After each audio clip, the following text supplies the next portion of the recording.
Bismillahirrahmanirrahim. Assalamualaikum warahmatullahi wabarakatuh. Alhamdulillahirabbil alamin. Alhamdulillahilladzi ja'ala fis samai buruja wa ja'ala fiha sirajan wa qamaran munira. Wa huwa alladzi ja'ala al-laila wan nahara khilfatan liman arada an yadhakkara wa arada syukura. Allahumma salli wa sallim ala nabiyil amin khatamil mursalin qaidil ghurril muhajjalin nabiyyina Muhammadin wa ala alihi wa sahbihi ajma'in wa man istanna bi sunnatihi wa tabi'a hudahu ila yaumiddin, amma ba'd. Kaum muslimin dan muslimat yang berbahagia dan dirahmati Allah Subhanahu wa taala.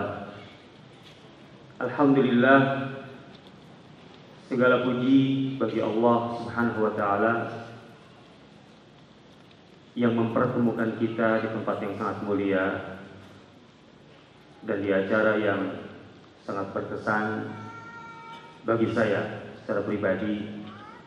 Saya dipertemukan dengan wajah-wajah pejuang di jalan Allah Subhanahu wa taala. Para mujahid dan mujahidah yang mendapat amanah besar dari Allah untuk menyentuh generasi Islam mendatang dari masa kecil mereka, masa yang paling penting dalam pertumbuhan kehidupan manusia. Maka berbahagialah saudara-saudariku sekalian, muslimin dan muslimat. Amanah Allah yang begitu besar dipercayakan kepada anda semua. Betapa generasi kecil yang barangkali sekarang masih imut-imut itu suatu ketika akan menjadi singa-singa Allah yang mengaumkan kalimat la ilaha illallah, yang bukan sekedar menjadi kebanggaan orang tua atau lingkungan terdekatnya, tapi mewarnai dunia, melukis dunia dengan kalimat tauhid. Tentu kita tidak pernah tahu, sebagaimana dulu Sofiyah tidak pernah tahu ketika mendidik putranya yang bernama Zubair dengan satu pola pendidikan yang dalam firasat atau feelingnya itu menjadi sebuah pilihan terbaik, walaupun dianggap berbeda dengan pendekatan umumnya para ibu di Quraisy pada masa itu. Sehingga beberapa orang di sekitarnya mengingatkan Sofia, mengapa engkau mendidik anakmu seperti ini? Tidak lazim. Engkau lebih keras daripada kami ketika mendidik anak. Apa kata Sofia waktu itu? Aku sedang menyiapkan seorang anak yang akan tampil berbeda untuk sebuah tugas besar di masa yang akan datang yang aku tidak tahu. Maka anakku harus mendapatkan pendidikan yang berbeda dari yang lain. Dan siapanya seorang Zubair bin Awam, putra Sofia itu beberapa tahun kemudian, di saat Islam atau gaung Islam mulai menggema di tanah Mekah. Kemudian Islam mulai berbenturan dengan orang-orang musyrik kala itu. Maka Zubair adalah orang pertama yang menghunuskan pedangnya untuk membela agama Allah. Awwalu man salla sayfan fi dinillah. Zubairlah kemudian yang ketika Rasulullah SAW berada di Madinah untuk pertama kali setelah hijrah, sempat beberapa malam beliau tidak tenang tidur, memikirkan banyak hal. Ancaman keamanan dari sekelilingnya sangat luar biasa.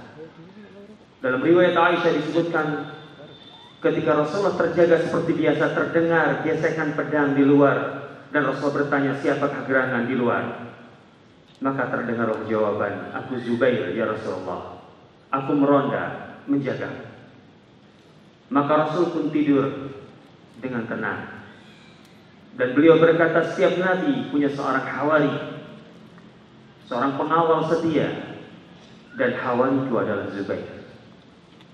Siapa yang nyana? Si pemuda atau si anak imut beberapa tahun sebelum itu. Tapi ketika mendapatkan sentuhan pendidikan seorang ibu dan ayah yang luar biasa, maka kemudian menjadi seorang yang luar biasa. Zubair bin Awam. Dan dari seorang Zubair dengan istrinya Asma, putri Abu Bakar, lahir seorang Abdullah bin Zubair. Yang ketika dia lahir adalah momentum paling membahagiakan bagi seluruh kaum muslimin di Madinah.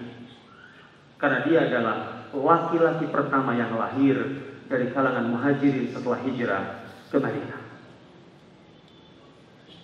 Ketika Rasulullah dan kaum muslimin dalam proses hijrahnya ke Madinah, orang-orang Yahudi selalu mencibir dan mengatakan mereka tidak akan pernah punya seorang anak laki-laki sebagai penerus. Tapi Allah berkehendak lain dan membuktikan dari Asma binti Abu Bakar lahirlah seorang putra, Abdullah bin Zubair. Anak kecil yang membanggakan semua kaum muslimin. Kehadirannya diarak di Madinah. Rasulullah SAW menggendongnya, kemudian mengunyah kurma dan melekatkannya di bibir Abdullah bin Zubair, dan kemudian dikemutnya perlahan-lahan. Liur Rasulullah masuk di dalam perutnya untuk pertama kali. Makanan pertama kali yang masuk ke dalam perut seorang Abdullah putra Zubair adalah kurma yang bercampur dengan liur Rasulullah. Dari anak inilah yang 5 tahun kemudian dia mengalami satu suasana yang mencekam di Madinah, perang Ahzab, di mana Madinah harus bertahan di dalam kota. Kekuatan asing mengepung Madinah di mana-mana. Ancaman dari dalam, Yahudi Bani Quraidah berkhianat, mencekam sekali Madinah, ketakutan sekali. Seorang Abdullah bin Zubair yang baru berusia 5 tahun itu berada di benteng perlindungan, terlepas dari rangkulan ibundanya, yang dengan tenang memang melepas anaknya untuk tetap bergerak bebas. Anak 5 tahun di benteng perlindungan itu, dia naik ke atap, ke atas untuk bersama seorang temannya bergantian naik pundak dan kemudian melongok keluar ingin lihat apa yang dikerjakan oleh 2 pasukan yang sedang berhadapan. Anak 5 tahun. Anak 5 tahun. Dan kemudian dia berkali-kali ke atap seperti itu. Bundanya melepaskan dengan tenang di dalam suasana perang. Kalau kita nggak kebayang, dalam suasana panik seperti itu, bagaimana seorang anak 5 tahun lepas dari tangan ibunya. Tapi Abdullah bin Zubair lepas dan orang tuanya Asma biasa saja. Dari atas sana dia melihat ke bawah dan tampaklah ayahnya, yaitu Zubair bin Awam, menunggang kuda sebagai ksatria, sedang mengemban tugas penting dari Rasulullah SAW untuk mengintai orang-orang Yahudi yang berkhianat di dalam kota Madinah. Betapa bangganya sang anak kecil melihat ayahnya dengan pakaian besinya, dengan gagahnya menunggang kuda, mengemban satu tugas yang tidak semua orang bisa. Anak 5 tahun inilah yang kemudian di usia 20-an tahun dia menjadi salah satu perwira dan panglima pasukan muslim yang menaklukkan Afrika Utara. Afrika Utara, Tripoli, Libya, Aljazair jatuh ke tangan kaum muslimin dengan kepemimpinan besar Utsman bin Affan waktu itu sebagai khalifahnya, dan Abdullah bin Zubair salah seorang panglima di lapangannya. Bahkan gubernur Abdullah bin Abi Sarah mengutus Abdullah bin Zubair untuk memberikan kabar pada Madinah kemenangan kaum muslimin di Afrika Utara. Maka sang anak yang berusia 20-an tahun itu kemudian berdiri di mimbar Rasulullah di Madinah. Di depan ada Utsman bin Affan, Ali bin Abi Thalib, ada Talha bin Ubaidillah, dan ada ayahnya. Di pojok sana Zubair bin Awam sedang bersandar ke tiang atau salah satu tiang Masjid Nabawi mendengarkan pidato atau orasi sang anak menceritakan bagaimana kaum muslimin memenangkan pertarungan di Afrika Utara. Sang anak berorasi mengalir deras dengan sangat hebatnya. Sampai kemudian kata Abdullah bin Zubair sang anak ini, kalau aku tidak mampu melihat ayahku yang memperhatikan di sana, aku ingin berbicara lebih banyak lagi, tapi ku akhiri segera. Sang anak atau sang pemuda yang kemudian dengan 4 orang temannya berkata, tamannau. Coba kita bermimpi yang mubah-mubah saja. Maka seorang di antara mereka berkata, aku bermimpi untuk menjadi gubernur Irak. Dan itu adalah Mus'ab bin Zubair, adiknya. Kata Abdullah, aku bermimpi menjadi khalifah. Kan mubah-mubah saja menjadi khalifah. Khalifah yang benar, yang hak. Kata adiknya lebih kecil, Urwah, aku bermimpi menjadi seorang rujukan umat, ilmuku akan tersebar dan terbawa kemana-mana. Seorang lagi adalah Abdullah bin Umar yang lebih senior, berkata, aku bermimpi Allah mengampuni seluruh dosaku. Abdullah bin Zubair beberapa tahun kemudian benar-benar menjadi khalifah. 9 tahun dia menjadi khalifah. Lihat anak mungil, anak kecil itu yang kita tidak pernah sangka-sangka dia akan jadi apa. Betapa bangganya ketika seorang tua atau orang tua, seorang pendidik memberikan sentuhan-sentuhan awal dan melihat sang anak menjadi apa. Betapa bangganya seorang Asma, putri Abu Bakar, ketika anak-anaknya menjadi orang-orang hebat. Satu menjadi khalifah, satu menjadi gubernur, satu menjadi ulama besar. Urwah bin Zubair satu di antara 7 fuqaha sab'ah, 7 ulama besar terbesar di Madinah. Semuanya di puncak. Betapa bangganya seorang Asma yang usianya sudah hampir 100 tahun dan kondisi matanya sudah buta, mengantarkan kesyahidan putranya Abdullah bin Zubair dan digantung oleh Hajjaj, sang al-Badri yang sangat terkenal. Tidak ada seorang pun yang mendekati jenazah Zubair, Abdullah bin Zubair, kecuali Asma, wanita tua itu yang mendidiknya dan melahirkannya. Ketika Hajjaj menegur dan berkata, ibunda, jangan salahkan kami, putramu yang salah. Apa kata Asma? Hajjaj, aku tidak mengenalmu dan engkau bukan anakku dan aku bukan ibundamu. Aku adalah ibunda dari orang yang kau gantung di atas sana. Hampir 100 tahun usianya. Betapa jiwa sang pendidik seperti ini. Kejaran yang sangat luar biasa. Lihat, tentu kalau saya ceritakan lebih banyak bagaimana seorang Abdullah bin Zubair mengadu kepada ibunya sebelum bertempur dan seterusnya. Intinya, betapa berbahagianya ketika kita diberi kesempatan oleh Allah untuk menyentuh anak-anak kecil, calon generasi penerus Islam. Di awal-awal pertumbuhan mereka, membingkai mereka dengan tauhid, membingkai mereka dengan syariat Islam, dengan risalah Islam, membesarkan mereka sebagai muslim yang bangga dengan keislamannya. Dan ini masalah yang langka. Izzah Islam ini sekarang menjadi langka. Inferioritas menjadi penyakit yang begitu akut dalam umat ini, sehingga umat Islam merasa tidak cukup dengan keislamannya untuk mencapai atau meraih kejayaan besar. Padahal jelas umat Islam punya potensi yang tidak bisa dimiliki oleh yang lain. Pak Prof tadi mengangkat untuk khairu ummah. Ini adalah potensi.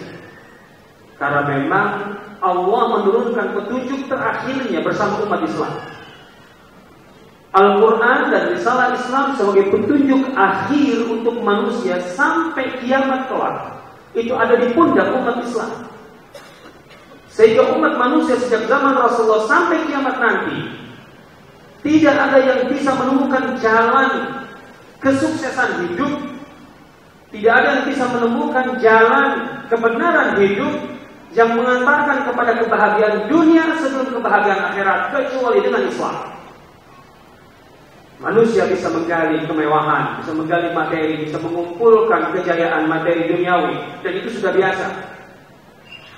Bukankah Ad, Samud itu sudah membuktikan diri bahwa mereka bukan orang-orang atau generasi yang sembarangan membangun kemajuan materi duniawi. Iramadatil a'mad allati lam yukhlaq mithluha fil bilad. Wa Samud alladziina jabu as-sakhra bil wad. Wa Fir'aun bil awtad, dan seterusnya. Peradaban mereka ini sudah lahir jauh sebelum Barat sekarang berjaya di dunia. Dan orang-orang yang beriman tidak pernah silau dengan itu. Karena mereka menciptakan fasilitas hidup, tapi mereka tidak pernah mendapati makna hidup. Tapi dengan Islam, Allah memberi petunjuk kepada manusia untuk bahagia di dunia sebelum bahagia di akhirat. Bahagia bukan berarti harus miskin dalam prinsip Islam. Orang-orang yang dijamin masuk surga, Dan kalau kita ambil puncaknya adalah 10 orang yang dijamin masuk surga. 10 orang di sekitar Rasulullah yang terdekat dengan Rasulullah yang dijamin masuk surga. 6 diantaranya adalah pengusaha. 6 diantaranya adalah pebisnis yang sukses. Kekayaannya tidak terhingga. Jadi untuk menjadi orang bahagia di dunia sebelum akhirat, untuk menjadi orang yang saleh dan baik, tidak ada hukum harus miskin. Tidak ada hukum harus lebih menderita dan orang kafir lebih menderita. Rasulullah punya pandangan yang jelas. Ni'mal malu saleh biyadi rajul saleh. Harta itu akan menjadi sangat luar biasa ketika di tangan orang yang baik. Maka sebaik-baiknya harta adalah ketika berada di tangan orang yang saleh. Dan itu dibuktikan oleh orang-orang yang dijamin masuk surga. Artinya surganya sudah dijamin. Mereka langsung hidup, surganya sudah jelas. Mereka sudah punya tiketnya. Abu Bakar dan Umar itu pengusaha. Dan bukan pengusaha kecil. Aisyah mengatakan, aku membanggakan harta ayah. Aku bangga dengan harta ayah. Itu membanggakan. Di masa jahiliyah, ayah itu memiliki alfu uqiyah, 1 juta uqiyah. Uqiyah itu kalau pakai itu takaran. Kalau pakai perak saja itu 14 gram perak. Jadi 14 juta gram perak. Masalahnya uqiyah itu bisa perak, bisa emas. Kira-kira kekayaan Abu Bakar berapa? Tidak berbayar. Umar bin Khattab bukan orang miskin. Umar bin Khattab pada seorang kaya. Hanya saja 2 ini ketika menjadi khalifah menjadi miskin. Jadi masuk ke soal kepemimpinan, leadership dalam Islam. Pemimpin-pemimpin yang saleh menunjukkan kepada kita tidak pernah berpikir untuk menambah kekayaan karena jabatan. Abu Bakar dan Umar membuktikan justru setelah menjadi pengusaha sukses, ketika menjadi pejabat malah meninggal dalam keadaan miskin. Karena mereka menganggap kepemimpinan adalah ibadah. Ini bedanya. Ini konsep kepemimpinan tidak dimiliki orang kafir. Hanya orang mukmin bahwa kepemimpinan adalah ibadah. Maka mereka berpikir bagaimana dalam ketika menjadi pemimpin itu beribadah termasuk dalam masalah hartanya. Sehingga ketika menjadi pemimpin malah sedekah, bukan mendapatkan proyek. Jauh sekali, beda sekali konsepnya. Abu Bakar dan Umar itu menjadi miskin setelah kaya sebelumnya. Karena ketika menjadi pejabat mereka tidak berpikir untuk menambah kekayaan. Abu Bakar mendapat gaji dari negara. Kalau kita baca buku-buku tarikh, yaitu gaji sebesar yang menutup penghasilannya ketika sebelum menjadi khalifah. Jadi sebelum menjadi khalifah dia punya penghasilan itu sesuai dengan nafkah, kebutuhan nafkahnya. Contohnya, kalau nafkahnya 500 juta dalam 1 tahun untuk keluarganya dan lain-lain yang ditabungnya, maka setelah jadi khalifah Abu Bakar dikasih uang oleh negara 500 juta setahun. Dan setelah mendapat 500 juta itu Abu Bakar tidak berpikir masih ke pasar, masih berbisnis. Enggak, kenapa? Ini kan pendapatan saya dan kebutuhan nafkah saya sebelum menjadi khalifah. Dan sekarang sudah ditutup. Berarti 24 jam dia tinggal berkhidmat kepada masyarakat. Abu Bakar pernah ditarik dari pasar oleh Umar bin Khattab karena masih berdagang di pasar. Sementara di depan rumahnya ada kaum muslimin yang hendak mengadukan persoalan. Kata Umar, tempatmu bukan di sini lagi, di depan rumahmu, sebagai sekaligus kantor. Kata Abu Bakar, salah kalian. Gaji kalian tidak menutupi kebutuhan nafkahku selama ini. Awalnya memang kurang. Maka kemudian Abu Bakar mengajukan tambahan supaya memang tertutup. Ketika ditutup, Sudah Abu Bakar tidak pernah lagi berbisnis atau apapun karena memang kebutuhannya sudah selesai dan kemudian menganggap pemerintahan adalah khidmat terhadap masyarakat. Dan itu adalah ibadah.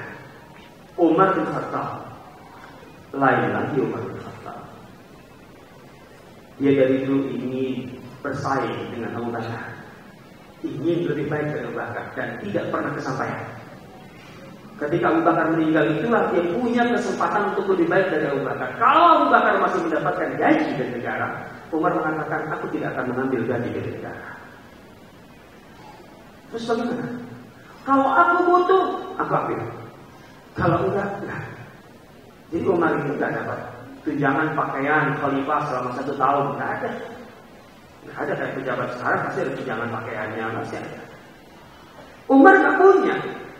Kalau dia butuh bajunya sudah enggak cukup, dia beli, dia ambil. Ambil untuk sekedar membeli baju yang dia perlukan.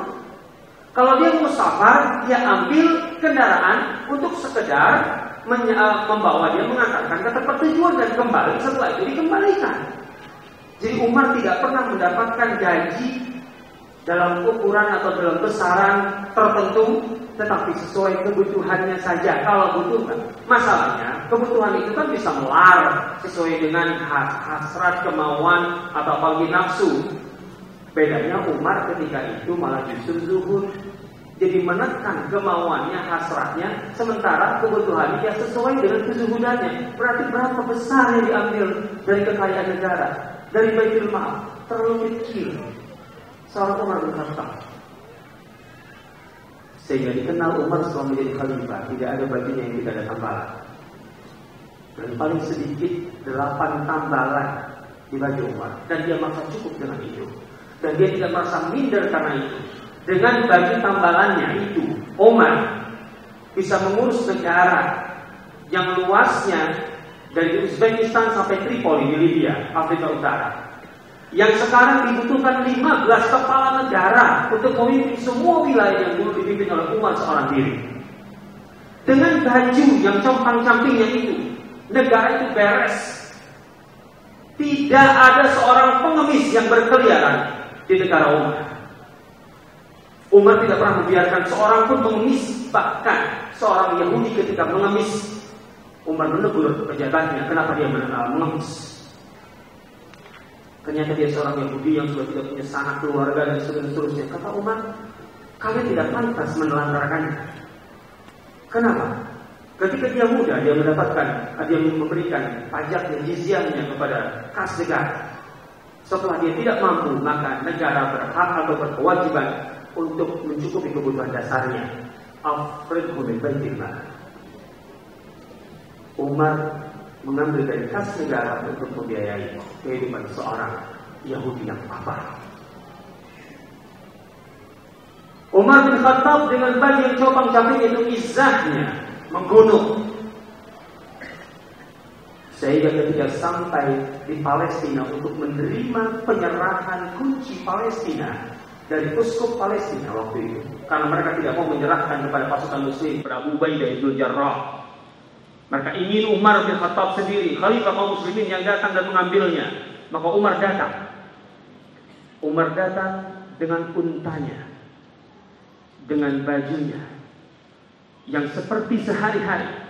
Yang ketika sampai di Jabiyah, Abu Ubaidah mengatakan Umar, mereka adalah pemberapa besar Romawi yang biasa dengan kemegahan, kemewahan, setidaknya kau imbangi. Intinya jangan terlalu memalukan dari segi penampilan dan pakaian. Tunjukkan bahwa kita ini juga orang-orang yang bisa setara dengan mereka. Apa maumu, Abu Ubaidah? Ganti untamu dengan kuda ini, Birdaun, kuda bangsawan. Jadi kalau dalam istilah Arab itu ada kuda perang, ada kuda tunggangan untuk kebesaran saja, yaitu Birdaun. Gunakan Birdaun ini dan ganti jubahmu. Maka memang jubahnya sudah lusuh, memang wajar kalau diganti. Dia naik Birdaun. Ketika naik Birdaun, Umar, ini bukan kendaraanku, ini setan. Mana untaku, mana bajuku? Umar kembali mengenakan itu dan kemudian sampai di gerbang Palestina. Ketika uskup dan para pendeta melihat Umar bin Khattab Dari kejauhan mereka menangis. Pantas kami kalah. Dengan segala kemegahan kemewahannya, pantas kami kalah. Karena pemimpin kalian adalah orang yang paling mirip sifatnya dengan Hawari Isa, putra Maryam. Mereka begitu terharu melihat Umar karena mereka tahu kisah tentang para pengikut setia Isa dan sifat-sifatnya mirip seperti Umar bin Khattab. Coba lihat, di sinilah Umar mengatakan, nahnu qaumun a'azzanallahu bil Islam. Kita ini kaum yang menjadi berwibawa, ditakuti, disegani, itu karena Allah memuliakan kita dengan Islam. Mahma ibtaghaina al-'izzata bighairihi adzallana Allah. Sehingga kalau kita ingin mendapatkan wibawa, kebesaran Islam, kebesaran diri bukan dengan Islam, maka justru kita akan hina. Allah akan merendahkan kita. Artinya inilah identitas Muslim. Tidak perlu dengan pakaian yang mewah, tidak perlu dengan kendaraan yang juga mewah, tidak perlu dengan segala yang serba mahal untuk menunjukkan bahwa kita juga besar. Tidak perlu. Umar dengan segala kesederhanaannya menerima penyerahan kunci Palestina. Umar dengan segala kesederhanaannya bisa membuat takut raja-raja dunia. Di saat Umar bin Khattab tidur siang dengan lelap di Madinah, Herakles, Yazajir itu mundur dari satu kota ke kota lain, ketakutan siang dan malam, tidak bisa tidur setiap mendengar pasukan Umar bergerak, pasukan Umar bergerak. Pasukannya baru bergerak saja, itu mereka sudah tidak bisa tidur. Umarnya di Madinah tertidur lelap, dan itu bisa nyata. Ketika seorang dari Khurasan datang, ingin tahu penakluk dunia itu siapa sih, seperti apa sih, datang ke Madinah, kaget. Kok Madinah ibu kota yang kayak gini aja, nggak ada bangunan-bangunan tinggi, tidak ada kemewahan. Terus mana istana khalifah? Tidak ada istana khalifah. Yang ada adalah rumah Umar bin Khattab. Sampai di rumahnya, mana Umar bin Khattab? Saat ini tidak di sini, ada di sana, di tanah lapang, sedang mengurus unta dan kambing, domba, zakat negara. Sampai di sana, dia tidak melihat adanya ajudan, pengawal, dan seterusnya. Khalifah, penakluk dunia, mana dia? Hamparan padang ilalang, ada hewan-hewan ternak milik negara, ada seorang yang sedang mengurus, dan itu adalah Aslam, seorang pelayan Umar bin Khattab. Orang ini bertanya, "Kisana, mana Khalifah Umar bin Khattab?" Waktu begini biasanya dia tidur di bawah pohon sana. Ketika sampai di pohon itu ditemui seorang lelaki paruh baya dengan tongkat kecilnya sedang tertidur lelap, dan tidak ada orang lain sehingga dia yakin itulah Umar. Dia hanya mengatakan, orang ini mengatakan, adalta fa'aminta faninta. Engkau seorang pemimpin yang adil, maka engkau aman, maka engkau tidur nyenyak. Tanpa seorang pun pengawal, tidak takut siapapun. Umar bin Khattab. Lihat ini. Ketika kita melihat izzah Islam seperti ini, kita tidak boleh melepaskan dari dasarnya bagaimana generasi Islam dibangun, dibentuk. Bagaimana Rasulullah SAW dengan 23 tahun saja, ini masa kerasulan 23 tahun saja, dimulai dari titik nol, dari masyarakat yang seluruhnya jahiliyah, seluruhnya musyrik, dan dimulai dengan satu-satunya orang yang mengatakan la ilaha illallah hanya Rasulullah SAW awalnya. 23 tahun saja masyarakat itu berubah total. Bukan hanya Mekah, tapi 23 tahun seluruh jazirah Arab berada di bawah satu panji la ilaha illallah. Kalau kita membaca bagaimana latar belakang masyarakat Arab, jazirah Arab sebelum Islam, kita akan tahu bahwa perubahan apapun di masyarakat Arab itu akan mental. Ini masyarakat yang sudah akut kebobrokannya. Jahiliyah plus syirik itu memang sudah luar biasa, sulit diobati. Itu paling bisa diamputasi barangkali. Barangkali bahasa kita diamputasi. Nggak mungkin diobati, susah. Para peneliti, sosiolog barat yang membahas masa jahiliyah sebelum pra-Islam, kesimpulannya sama. Mustahil ada seorang pembaharu yang bisa mewarnai, memberikan warna baru terhadap masyarakat Jazirah Arab. Mustahil. Bisa dibaca dalam buku An-Najawi, di pendahuluannya atau mukadimahnya tentang Sirah Nabawiyah. Bisa dibaca di sini. Tapi Rasulullah SAW hanya dalam 23 tahun masyarakat Jazirah Arab yang tadinya itu suku-suku kecil-kecil tapi masing-masing merasa besar. Karena faktor asabiyah, suku-suku satu sama lain itu gak pernah berpikir bahwa kami mau bergabung dengan suku lain dan kemudian mengangkat seorang pemimpin. Nggak pernah ada itu dalam kamus Jazirah Arab, orang-orang Jazirah Arab tidak pernah ada. Setiap kelompok itu mereka masing-masing merasa kami yang lebih kuat, lebih. Padahal kekuatan mereka berapa sih? Dengan segala keangkuhannya, arogansi jahiliyahnya, orang-orang Arab itu merasa besar sendiri di kandangnya. Tapi di percaturan dunia, apa arti masyarakat Arab di percaturan dunia itu? Apakah pernah diperhitungkan oleh kekuatan dunia Romawi dan Persia? Enggak pernah. Romawi dan Persia tidak pernah memperhitungkan kekuatan orang Arab. Tidak pernah. Artinya, masyarakat Arab waktu itu tidak punya potensi apapun untuk bermain di kelas dunia. Tidak ada. Bahkan ketika kaum muslimin sudah mulai berhadapan dengan Persia, Panglima Persia, Rustum itu berkata, kalian ini siapa sih?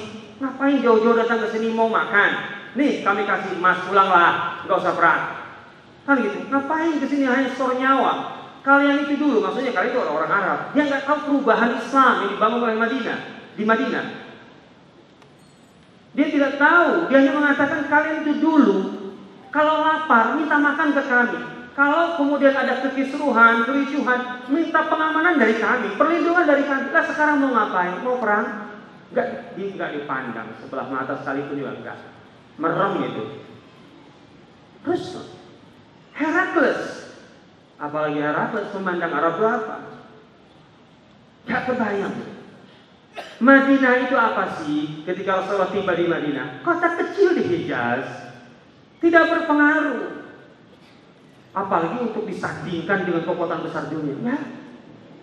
Ketika Allah menurunkan firman-Nya dalam surah Ar-Rum, Romawi. Surah ini namanya Romawi, menarik sekali. Al-Quran turun dengan menyebut surah ini namanya Rum, Romawi. Dan ayat pertamanya adalah pertarungan dua kekuatan dunia waktu itu. Ghulibatir Rum fi adnal ard wa hum min ba'di ghalabihim sayaghlibun. Pasukan Romawi kalah di wilayah yang terdekat dengan Jazirah Arab, yaitu di Syam. Tetapi setelah kekalahan ini mereka akan berbalik menang. Wa hum min ba'di ghalabihim sayaghlibun. Dan Al-Quran memberi batas bibit isinin, tunggu antara 3 sampai 9 tahun ke depan. Allahu Akbar. Jadi Persia dan Romawi perang, dua gajah sedang bertarung. Itu kaum muslimin, orang-orang Arab itu ngapain? Hanya nonton. Nggak pernah berpikir untuk masuk ke arena untuk memisahkan, untuk memberikan masukan. Nggak dihitung siapa kamu yang perangnya di gajah ini. Maka waktu itu menonton kan orang-orang musyrik, wah menang tuh lihat Majusi lawan orang-orang Romawi. Kalian lebih dekat dengan Romawi. Kata kaum muslimin, lihat saja. Al-Quran mengatakan kalau mereka akan menang. Jadi hanya menonton di pinggir panggung percaturan dunia. Yang mirip-mirip kita sekarang lah. Ketika Amerika flu, kita langsung muntah kan ya. Iya, Amerika bingung masalah suku bunga Fed aja kita langsung wah. Bayangkan orang lain yang flu, kita yang sakitnya, yang terbaring, bed rest, collapse.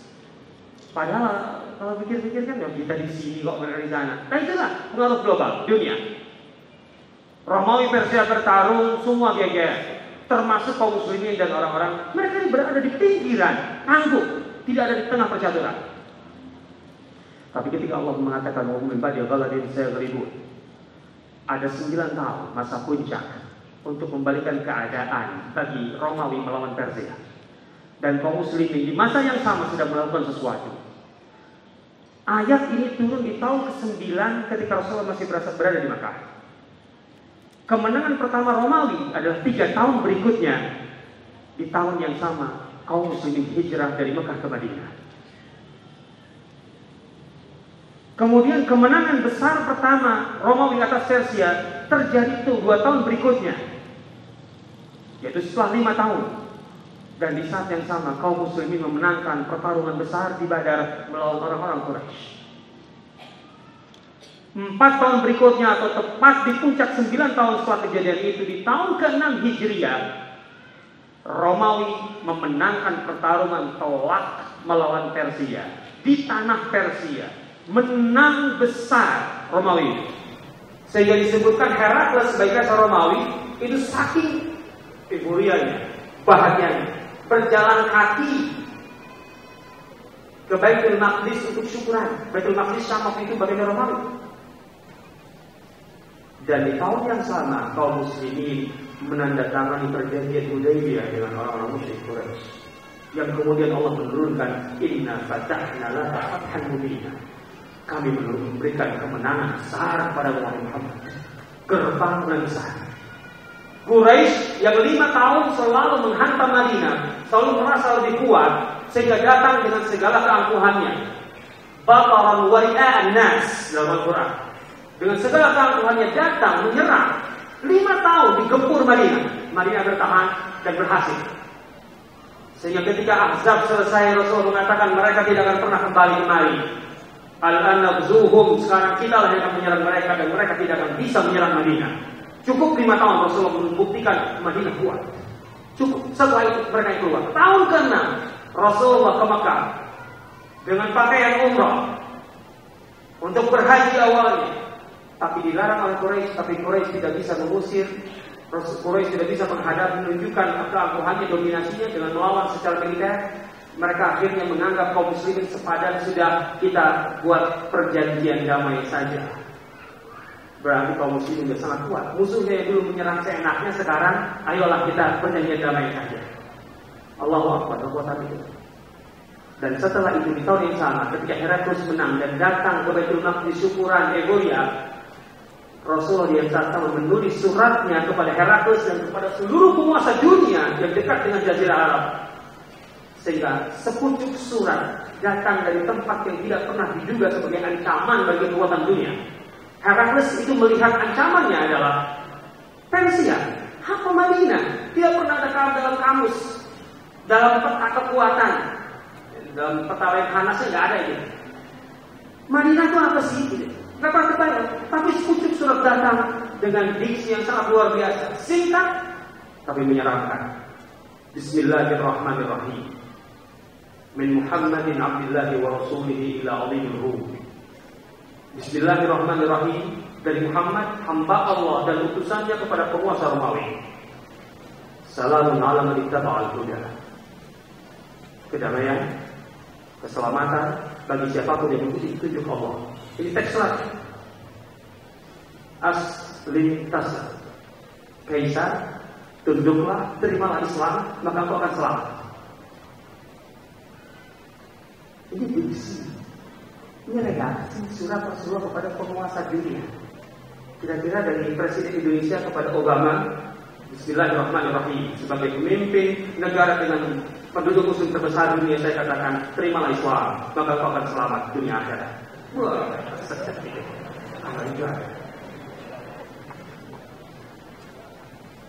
aslim tasbih. Wa yu'tikallahu ajraka marratain, dan Allah akan memberimu pahala 2 kali lipat. Fa in abaita, tapi jika engkau menolak untuk tunduk dalam hukum Islam, fa inna 'alaika itsmal arisiyin, maka seluruh rakyatmu yang berpotensi untuk menerima agamaku, ajaranku, dan terhalang karena penolakanmu, maka engkau akan menanggung dosanya. Ya terus bingung, ini baru melawan Persia loh ya. Amerika lawan Cina baru selesai perang, menang. Kemudian dapat surat dari Indonesia, kan kira-kira ini siapa gitu. Dikenal aja enggak, Arab itu sampai begini, cari-cari pedagang Arab, coba cari pedagang Arab. Ada nggak yang kenal siapa sih ini yang ini aja nggak ketahuan. Padahal jelas Muhammad bin Abdullah, tapi nggak kenal siapa sih dalam peta kekuatan dunia waktu itu apa sih Madinah? Dalam pertimbangan keamanan atau politik Romawi apa sih seperti Madinah? Nggak ada sama sekali. Sampai cari orang. Para pedagang dari Mekah itu lagi berdagang di situ, dipanggil dia di dalamnya ada Abu Sufyan, dalam Sahih Bukhari diangkatin. Maka seorang bertanya, ini aku dapat surat dari orang-orang, dari seorang di antara kalian, orang Arab. Siapa yang kenal dengannya? Abu Sufyan berkata, siapa dia? Mengklaim Muhammad sebagai utusan Allah. Oh. Siapa yang paling dekat hubungannya dengan dia? Aku, kata Abu Sufyan. Kami satu datuk. Kakek kedua kami sama. Bertanyalah, Herakles, siapa dia? Gini. Siapa boleh bersedia? Setelah selesai, kalau yang kau katakan itu benar, maka tak kuat suatu ketika dia akan menguasai seluruh wilayah kekuasaan itu. Tapi Herakles tidak mau menyerah. Dia seorang diplomat ulung, dia seorang politisi, dia seorang penguasa, baru menang perang enak saja untuk menyerah. Bahasanya hanya diplomatis. Rasul mengatakan di Madinah, Herakles menang. Artinya dia tidak pernah menunjukkan alamat sesungguhnya kedekatan kepada Islam, apresiasi terhadap Islam. Dan itu dibuktikan. Tahun ke-6 mendapat surat. Awal tahun ke-8 ada satu persoalan besar. Utusan Rasulullah yang membawa surat kepada penguasa, salah satu penguasa dicegat di Ghassan. Ghassan adalah daerah Arab yang berafiliasi kepada Romawi. Dibunuh. Dan dalam hukum internasional waktu itu pembunuhan seorang utusan resmi negara artinya pengumuman perang. Dan Rasul tunjukkan itu bahwa kita akan berperang lawan Ghassan. Maka Rasulullah mengirim 3.000 pasukan. 3.000 pasukan dikirim. Ketika 3.000 pasukan itu sampai di dekat Ghassan, Herakles yang sebenarnya awalnya penonton dia bilang ini kesempatan kita akan mengajari semua orang Arab jangan pernah berpikir akan tumbuh dan bangkit menjadi sebuah kekuatan. Dia ingin yang 3.000 itu dilumat, ditelan sekaligus. Tidak terbayang Herakles mengerahkan 200.000 pasukan di Mu'tah. Ini kan strategi dia. Karena Herakles ingin melumat sekaligus dan memberikan pelajaran kepada seluruh orang-orang Arab yang berbatasan. Jangan pernah berpikir untuk membelot yang tadinya pro Romawi menjadi pro Madinah. Madinah terlalu kecil. Tapi justru itu menjadi pemerangan yang luar biasa bagi Herakles. 3.000 pasukan ini, yang satu kalau kita bandingkan satu lawan 68 gitu kira-kira. Satu dikeroyok 68. Bisa keluar dari kepungan dan selamat kembali ke Madinah dengan kerugian hanya belasan personil saja yang gugur. Sementara pasukan Romawi ratusan yang tewas. Dan Herakles gagal dengan targetnya. Bisa dibayangkan ya? 3.000 lawan 200.000. 3.000 Madinah, pasukan Arab yang untuk pertama kali dalam sejarah perang Arab berani berhadapan dengan adidaya Romawi. Tidak pernah ada kekuatan Arab yang berpikir melawan Romawi. Rasul membuktikan itu. Dan itu di wilayah yang lebih dekat dengan Romawi ketimbang Madinah, pusatnya. Dan pasukan yang 3.000 ini berhasil kembali ke Madinah tanpa kerugian besar, tanpa bisa dilumat. Kira-kira berapa media internasional yang memuat berita tentang ini pada masa itu? Jadi headline news berapa lama? Berapa banyak pakar-pakar militer yang diundang untuk berbicara ini fenomena apa, kekuatan apa, siapa mereka, apa yang mereka lakukan, dan kenapa mereka bisa berhasil untuk menghadapi Romawi? Jelas kalau sekarang ini, saya yakin mungkin berminggu-minggu itu menjadi headline news. 3.000 pasukan angkatan darat Indonesia bisa melawan 200.000 pasukan Amerika di Hawaii.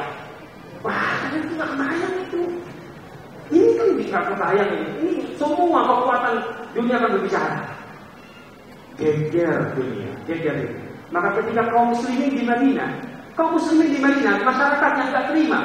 Walaupun mereka satu sisi ada rasa bahagia karena mereka bisa selamat ya pasukannya, tapi mereka dengan izahnya mengatakan kalian pengecut melarikan diri dari medan jihad di jalan Allah. Di lain kali kalau Madinah, tapi kata Rasulullah, mahum bifatrah. Mereka bukan orang melarikan diri. Walakinnahum kararun atau karun, mereka akan kembali. Masya Allah. Dan tak perlu lama. Setahun berikutnya, Herakles gagal total ini. Secara opini gagal habis. Setahun berikutnya, tahun 9, Herakles justru yang merencanakan penyerangan langsung ke Madinah. Tampaknya Herakles secara politik, pertimbangan politik dan sebagainya menghitung, kita hancurkan saja Madinahnya. Dan nggak tahu. Herakles sudah mengumumkan perang ke Madinah, menggaji seluruh tentara yang akan dibawa ke Madinah 1 tahun penuh dibayar di muka. Itu riwayatnya. Bayangkan, serius kan? Dan dia hanya menunggu musim panas berlalu di Jazirah Arab sehingga bisa bergerak. Dan Rasulullah tahu. Maka Rasulullah umumkan, sebelum musim panas berakhir kita akan serang mereka. Dibalik, Herakles nyerang, ayo pasti nunggu musim panas ini berakhir. Karena kan nggak mungkin sanggup pasukan Syam, pasukan Romawi nggak akan sanggup menembus Sahara dan kondisi panas. Kata Rasulullah kita buktikan, di tengah musim panas kita akan serang mereka. Diumumkan Rasulullah. Masalahnya ketika mengumumkan begitu, Rasulullah tidak punya anggaran untuk perang. Kalau Herakles membayar pasukannya 1 tahun gaji di muka, dibayar lunas, Rasulullah gimana? Mengumumkan, siapa yang bisa menyedekahkan hartanya untuk membiayai perang ini? Coba bayangkan, saweran untuk biaya perang, nggak ada APBN, nggak cukup, karena Rasulullah menghimpun 30.000 pasukan. 30.000 pasukan untuk menembus sekitar 700 km ke Tabuk. Dan itu di musim panas, itu harus pakai kendaraan, nggak mungkin tanpa kendaraan. Pernah merasakan puncak musim panas di Jazirah Arab? Nggak pernah. Itu juga, saya juga nggak pernah. Karena kalau kuliah udah musim panas itu dikasih tiket untuk pulang. Jadi alhamdulillah di sini kalau musim panas. Tapi panas yang minta ampun. Sebelum pulang aja bisa sampai 50 derajat. 700 km itu muka muslim. Itu butuh dana besar. Rasulullah itu mengumumkan itu. Sehingga para kaum muslimin itu dengan segala kondisinya, karena itu puncak musim panas, panen belum dimulai. Sehingga mereka itu punya modal yang sudah simpan hampir 1 tahun. Akhirnya sudah menipis persediaan pangan, logistik dan apapun. Maka yang bersedekah itu ada yang 1 karung, ada yang 1 kantong, ada yang 1 kepala, 2 kepala. Sehingga orang munafik mengatakan, engkau mengira akan masuk surga dengan 1 kepala itu? Orang munafik kan berani begitu. Allahu Akbar, tantangannya luar biasa. Yang kaya-kaya datang. Umar bin Khattab membawa 50% hartanya. Abu Bakar membawa 100% hartanya. Utsman bin Affan datang dengan 1000 keping emas. Dan kemudian ditumpahkan di hadapan Rasulullah. Orang lain lebih susah ini lihat. Ini yang saya bilang tadi. Jadi untuk bahagia di dunia sebelum akhirat itu nggak mesti harus miskin.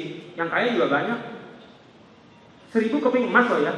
Orang cuma 1 kantong, dia 1 keping emas, 1 kantong kurma. Ketika Rasul mengumumkan lagi, kita belum cukup dana, kita perlu kendaraan. Utsman bin Affan datang, ya Rasulullah. Dalam keterangan Ibnu Hajar Fathul Bari, ya Rasulullah, aku bawakan unta. Berapa Utsman? 700 ekor unta. 700 loh ya, orang lagi susah makan, Utsman ngasih 700 ekor unta. Kandangnya segede apa kira-kira? Iya. Kemudian kata Rasul, kita perlu kuda perang. Kuda perang. Utsman datang, ya Rasul, kuserahkan kuda padamu. Berapa? 300 ekor kuda perang. Tahu kuda perang Arab? Kalau nggak tahu itu repot. Kita nggak bisa membayangkan. Kuda perang Arab itu termasuk kuda peranakan yang paling mahal harganya. Waktu saya kuliah di sana ada orang di Madinah yang punya seekor kuda perang Arab peranakan. Itu harganya waktu itu 1 juta real, sekitar 3,5 M. 1 ekor ya. Utsman ngasih 300. Yang penting, dengan begitu Rasulullah berangkat di tengah musim panas yang terik sebelum Herakles. Herakles itu sudah bergerak dari Romawi, dari Syam masuk ke Tabuk. Tapi begitu mendengar pasukan muslimin 30.000, ingat di Mu'tah itu 3.000, itu tidak bisa dikalahkan. Sekarang 10 kali lipat, 30.000. Nggak kebayang lah Herakles. Gentar dia tarik mundur pasukannya dari Tabuk. Rasulullah tiba di Tabuk. Ketika Herakles hendak menyerang ke Madinah, jelas strategi opininya kelihatan sekali. Dia ingin menunjukkan kepada seluruh orang Arab yang sudah mulai pro ke Madinah sepanjang jalan 300 km itu, jangan berpikir untuk pro Madinah. Kami terlalu besar. Kan dengan bergeraknya pasukan saja sudah menakutkan semua orang. Tapi Rasul balik itu. Rasul datang dengan 30.000 pasukannya, disamperi ke Tabuk. 700 km di usia belum 62 tahun memimpin pasukan. Menempuh 700 km dalam usia 62 tahun. Sampai di Tabuk kosong, Herakles sudah mundur. Dan Rasulullah tunggu sekitar 2 minggu atau 20 hari. Tunggu. Artinya apa? Kalau berbalik pikiran, mau perang, ayo kami tunggu di sini. Coba bayangkan ini. Allahu Akbar. Tapi Herakles tidak muncul sama sekali. Habis sudah kejayaan Romawi. Habis sudah kebanggaan Romawi, habis sudah izah Romawi, citra Romawi sebagai penguasa dunia yang paling menakutkan hilang di situ. Sejak itu sudah dunia itu melihat Madinah adalah kekuatan yang bisa melawan atau setanding dengan Romawi dan Persia.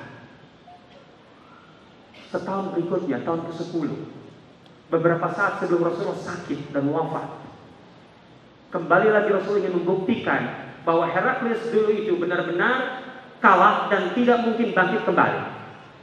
Beliau bentuk sebuah pasukan dan tidak beliau sendiri yang memimpin, tapi beliau tunjuk seorang anak didik. Anak didik sentuhan langsung Rasulullah, berusia 17 tahun, Usamah bin Zaid, untuk menjadi jenderal panglima terbesar pemimpin kaum muslimin, pasukan muslim untuk melawan Herakles Kaisar Romawi. Ini kan pesan opininya terlalu kuat. Terus mengatakan, menghadapi engkau itu nggak perlu aku lagi. Anak buahku udah cukup. Ini kan jelas sekali pesan-pesannya ini kan. Dunia kan betapa, ya Allah, saya udah kebayang ya. Itu CNN bisa mengundang ahli-ahli militer sedunia itu kayak gimana ya? Coba, jenderal 20 tahun dari Indonesia, dia memimpin pasukan melawan Romawi. Dan kemana? Rasulullah mengarahkan Usamah bin Zaid sampai ke daerah Tuhum, Syam, Balqa dan sekitarnya. Dan itu sekarang dalam peta adalah di sekitar perbatasan Gaza. Sekarang. Ingat Gaza itu sudah ujung darat ya, dari Syam dan setelah itu kan laut sudah. Mediterania ada Eropa. Jadi kan sudah betul-betul ke jantung Romawi sampai ke ujung daratnya. Rasulullah menyuruh Usamah itu, dan ketika Rasulullah meninggal diteruskan oleh Abu Bakar menyuruh dengan perintah yang sama. Dan Usamah memang sampai ke sana. Lagi-lagi Herakles tidak muncul, tidak berani mundur. Sudah selesai. Cerita yang namanya Romawi sebagai kekuatan dunia sudah selesai. Sejak Mu'tah, Romawi tidak pernah berhadapan dengan pasukan muslim. Mundur sampai benar-benar takluk di masa Umar bin Khattab. Lihat yang berperan di sini. Mereka yang dulu di Madinah 10 tahun sebelumnya itu siapa? Tidak dikenal di dunia. Tidak ada di level internasional, level internasional. Mereka dulu berada di pinggiran panggung peradaban. Hanya dalam kurun waktu dari berbicara mereka dengan Quraisy setelah Ghulibatir Rum, ayat ini turun, mereka perlahan-lahan kurang dari 10 tahun sudah masuk ke gelanggang, ke pusat perbincangan dunia. Buah bibir dunia itu Madinah. Dan sejak itu kemudian mereka benar-benar menjadi pemain tunggal di panggung peradaban dunia. Romawi dan Persia itu kayak dipuk-puk aja oleh Umar itu. Itu Persia Romawi, itu kan Cina Amerika sekarang. Kalau kita sekarang boleh katakan begitu. Umar itu menghadapi dua kekuatan dunia ini sekaligus, enggak satu-satu, enggak. Jadi enggak selesai Amerika dulu baru Cina, enggak. Cina kirim pasukannya ke Amerika kirim, gitu kan. Jadi di sini sibuk melawan kaum muslim. Umar itu sayapnya dua, oke. Dan dia mengatur dari Madinah saja. Kan surat-suratnya datang. Ini begini. Nanti kadang-kadang yang ini pindah ke sini dulu, yang ini pindah ke sini dulu. Dan itu hanya dalam 7 tahun kepemimpinan Umar, dua-duanya ambruk. Kekuatan apa ini? Siapa orang-orangnya? Allahu Akbar. Itu orang-orang yang ketika berada di Madinah, itu yang kerjanya kata Anas bin Malik. Mereka kalau malam hari sudah mulai larut setelah salat Isya berjamaah bersama Rasulullah, mereka kembali berkumpul untuk mudzakarah, saling mengingat, saling mengulang pelajaran yang dari Rasulullah. Terus mereka menambah ilmu dan iman sampai menjelang pagi atau sudah larut malam mereka salat malam. Setelah itu pagi harinya mereka bekerja, sebagian bahkan yahtafibun, kalau kata Anas bin Malik, mencari kayu-kayu bakar di hutan-hutan. Untuk apa? Sebagian untuk nafkah hidupnya dan sebagian untuk agar dia bisa bersedekah kepada orang-orang miskin. Ini orang-orang yang kayak gini loh ya. Yang tadinya di TTA, di TTI gitu kan, ngaji AIU, bagi ibu tadi itu. Kan begitu. 15 tahun, 20 tahun kemudian, siapa dia? Yang ini sebagai intelektual terhebat di dunia, ini sebagai penemu di dunia, yang ini sebagai militer, sebagai perwira, pimpinan militer terhebat di dunia, ini sebagai dan Allahu Akbar. Jangan berpikir kemudian bahwa peradaban Islam hanya dibangun dengan kekuatan militer. Nah, peradaban itu punya kelengkapan, punya kekuatan integrasi yang luar biasa antara satu lini dan lini yang lain. Kita punya nama-nama yang terkenal di medan perang, Khalid bin Walid, Abu Ubaidah bin Jarrah, Sa'ad bin Waqqas. Tapi juga kita punya nama-nama yang tidak kalah mentereng, tapi di dunia yang lain. Abdullah bin Mas'ud, Abdullah bin Abbas, mereka Ubay bin Ka'ab, kemudian Mu'adz bin Jabal, Abu Darda, dan mereka itu muncul di dunia pendidikan, mendidik masyarakat. Kita juga punya nama birokrat-birokrat, pejabat-pejabat handal seperti Abu Musa al-Asy'ari dan lain sebagainya. Ada begitu. Anak-anak didik kita, jangan berpikir kemudian semua harus jadi ksatria, semua harus jadi tentara. Enggak. Sebagian harus di situ, sebagian harus di intelektual, sebagian harus di pendidikan, semua di semua bidang. Karena peradaban harus dibangun dari berbagai lini yang terintegrasi. Siapa? Zaid bin Thabit. Zaid bin Thabit itu kan tidak dikenal di medan pertempuran. Tapi jangan kemudian kita menganggap perannya begitu remeh. Zaid bin Thabit itu seorang anak kecil. Ketika perang Badar mau dimulai, dia datang menghadap Rasulullah SAW dengan menyeret pedangnya yang hampir sama dengan tubuhnya tingginya. Sampai di barisan, Rasulullah membiarkan. Setelah baris, kata Rasulullah, "Kau berusia berapa, anak?" 12 tahun ya Rasulullah. 12 tahun tamat SD. Anak tamat SD itu sudah diizinkan orang tuanya untuk bawa pedang. Kita nggak kebayang ya. Ini kan dia bisa berangkat itu kan karena izin dari ibunya. Kata Rasulullah, enggak, pulang anak. Bukan waktunya, belum waktunya. Ini si anak yang datang itu kan membusungkan dada dengan gagah kan, karena kan supaya kelihatan besar. Ketika ditolak oleh Rasulullah pulang, itu dengan menunduk, terseok-seok langkahnya sampai depan ibunya, merangkul ibunya dan menangis. Ya anak kecil namanya juga. Bu, nggak boleh. Allahu Akbar. Ahlan Ustaz. Kata ibunya, "Nak, kalau engkau tidak bisa dekat dengan Rasulullah dengan pedangmu, maka engkau akan dekat dengan Rasul dengan yang lain." Setelah perang Badar, ibunya datang kepada Rasul membawa sang anak. "Ya Rasulullah, anakku Zaid, walaupun kecil, walaupun belum cukup umur untuk perang, tapi dia seorang yang cerdas, hafal banyak surah Al-Quran dan seterusnya." Ketika dites oleh Rasulullah, fit and proper test, lulus. Kata Rasulullah, "Baik, kalau gitu kau jadi sekretarisku." Anak 13 tahun jadi sekretaris Rasul, dan bukan main-main. Kalau kita kan berkata ya jadi anak bawang, bukan, serius. Sampai kemudian Rasul mengatakan, "Zaid, aku sering mendapatkan surat dari orang-orang Yahudi, dan aku tidak bisa sepenuhnya percaya kepada penerjemah Yahudi. Bisakah engkau mempelajari bahasa Yahudi untuk kemudian engkau menjadi penerjemah langsung dari surat-surat orang Yahudi?" Kata Zaid, "Baik ya Rasulullah." Maka Zaid itu mempelajari bahasa Ibrani hanya dalam 6 hari saja. Wow, gimana kalau anak didik kita begitu? Setelah itu kan surat Rasulullah yang datang ke Rasul dari berbagai negara, dari wilayah. Bahasa Persia, bahasa Romawi, bahasa Arab, bahasa Koptik, bahasa Habasyi. Ada 6 bahasa asing yang beredar di sekitar Rasulullah. Dan selalu Rasul meminta kepada Zaid, pelajarilah Zaid. Sampai Zaid bin Thabit itu sahabat Nabi di usia yang sangat belia, sekitar 15-16 tahun, menguasai 6 bahasa dunia di masanya. Dan yang menarik, menurut Al-Jami Al-Karmi dalam bukunya Al-Idarah fi Asr Rasul, 6 bahasa asing dikuasai Zaid kurang dari 5 bulan saja. Belajar bahasa Inggris berapa? Dan sampai level apa? Zaid bin Thabit mempelajari 6 bahasa dunia di level diplomat. Surat-surat Rasulullah itu melalui Zaid bin Thabit. Allah. Ini sosok seperti ini nggak muncul di medan perang, namanya nggak harum seharum yang lain maksudnya. Dia berperang tapi nggak seharum. Tapi di medan ini siapa yang mengalahkan Zaid bin Thabit? Tidak ada. Tidak ada. Dan ketika Rasulullah wafat, kemudian Abu Bakar memimpin dalam peperangan dengan orang-orang murtad, banyak para penghafal Al-Quran sekaligus pemilik dokumentasi Al-Quran meninggal. Umar minta Abu Bakar untuk segera menghimpun Al-Quran.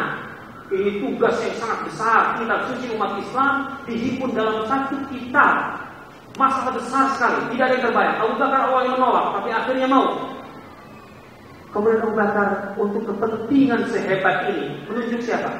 Memanggil Zaid bin Thabit. Zaid, engkaulah yang kami tunjuk untuk menghimpun Al-Quran. Kata Zaid, gak bisa, aku gak berani. Engkau, tidak ada yang lain. Kenapa? Karena engkau punya 4 keunggulan yang dimiliki yang lain. Apa itu? Fa'innaka syab, engkau masih muda. Masih muda, usianya berapa? Baru sekitar 22 tahun saja. 22 tahun itu kuliah baru tamat atau belum tamat. Sudah mengemban tugas terhebat menghimpun kitab suci umat Islam yang kita baca sampai sekarang. Yang kata Zaid waktu itu, kalau Abu Bakar menyuruhku memindahkan gunung dari satu tempat ke tempat lain, itu masih ringan bagiku ketimbang menghimpun Al-Quran. Lebih baik itu jadi kulitnya dibatalkan. Luar biasa berat sekali. Innaka syab wa innaka aqil, engkau muda sehingga punya tenaga, punya kekuatan, cerdas. Wa kunta taktubul wahya fi ahdi Rasulillah, dan engkau memang punya pengalaman, engkau sekretaris Rasulullah dan menulis wahyu dari Rasulullah. Wala tahimu, dan engkau seorang muda, jadi cerdas, kemudian berpengalaman, artinya punya kemampuan, keahlian, masih muda, kemudian engkau saleh dan kami tidak meragukan kesalehanmu. Kalau ada orang pemuda dengan sifat ini yang sekarang jadi rebutan ibu dari. Oh iya, masih muda, cerdas, punya kemampuan atau kapasitas yang tinggi dan kemudian solehnya minta ampun. Ya udah, itu saya kalau dilewatin tuh berpikir jari. Kalau ada Allahu Akbar. Jadi lihat, tidak perlu nunggu lama untuk kemudian menjadi orang-orang hebat. Kalau sentuhannya luar biasa. Ini yang harus kita bangun dari anak kita. Dan permulaan mereka dengan Al-Quran itu adalah permulaan yang sudah tepat sekali. Tinggal kita isi, kita perkuat, dan mudah-mudahan generasi yang akan datang penerus kita ini jauh lebih baik dari kita. Tantangan mereka mungkin lebih besar, tapi kapasitas mereka jauh lebih besar. Itu yang harus kita buat, sehingga permasalahan apapun yang mereka hadapi bisa mereka selesaikan dengan baik. Tidak seperti saat ini yang kita betul-betul kelimpungan sekali. Kita berat sekali untuk menghadapi tantangan kita, karena memang kapasitas kita barangkali tidak memadai atau belum memadai. Kita masih punya waktu, tetapi juga kita jangan fokus kepada diri kita, tapi pada generasi setelah kita. Anak-anak yang sekarang di bawah 10 tahun itulah yang harus kita bangun. Dan ribuan orang yang hadir di sini menunjukkan bahwa itu masuk dalam kerangka optimisme kita. Insya Allah kita punya al-fal atau at-tafaul fil ma'qul, punya rasa pesimistis yang rasional, artinya bisa diterima. Karena insya Allah dengan kehadiran guru-guru semuanya dihadir di sini dalam suasana ini menunjukkan ada antusiasme yang lebih ketimbang masa lalu untuk melahirkan generasi baru yang lebih baik dari kita. Allah Ta'ala, semoga Allah memberi taufik kepada kita semua, kepada antum semua, dan memberi kekuatan istiqomah di jalan pendidikan, jalan hidup. Wallahu a'lam. Assalamualaikum warahmatullahi wabarakatuh.